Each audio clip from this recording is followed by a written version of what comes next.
Fix it fast. If your Instant Pot Pro is flashing C7 or NoPr, it's failing to build or hold pressure. Here is how to fix it in under 2 minutes, and how to tell if it's a simple error or a hardware failure. Step 1. Check the vent switch. The steam release switch must be in the seal position. If it's set to vent, steam escapes, pressure never builds, and you get an error. Slide it firmly to seal, press cancel, and restart. It's the simplest fix, so check it first. Step 2. Liquid math. The Pro requires more liquid than older models. Use water or broth only, no thick sauces or paste at the base. You need at least 1/5 cups for the 6 quart or 2 cups for the 8 quart. Don't guess. Use a measuring cup to ensure you have enough to create steam. Step 3. Inspect the sealing ring.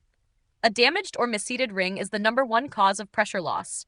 Pull the ring out, check for tears or stretching, and press it firmly back into the rack. If it looks worn, replace it. A fresh, genuine ring is the most reliable way to ensure a perfect pressure seal. I've linked the correct pro-sized rings in the description. Step 4. Clean the float valve. If the silver float valve pin is stuck with food residue, it won't rise and the pot will trigger NoPr. Flip the lid over, use a pipe cleaner or thin brush to clear the base of the pin, and make sure it moves up and down freely. Step 5. The hard reset. If the switch, liquid, ring, and valve are all correct, perform a hard reset. Press cancel, unplug the Pro for 5 minutes, and plug it back in. This clears any ghost fault states the sensor board may be holding.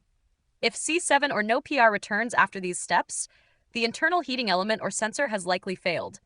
Contact Instant Pot support. If you're under warranty, they'll handle the replacement. Subscribe to No Filler Fixes for more fast appliance help, and grab that fresh sealing ring below so you aren't fighting pressure leaks ever again. Thanks for watching, and may your next cook go all the way to 0.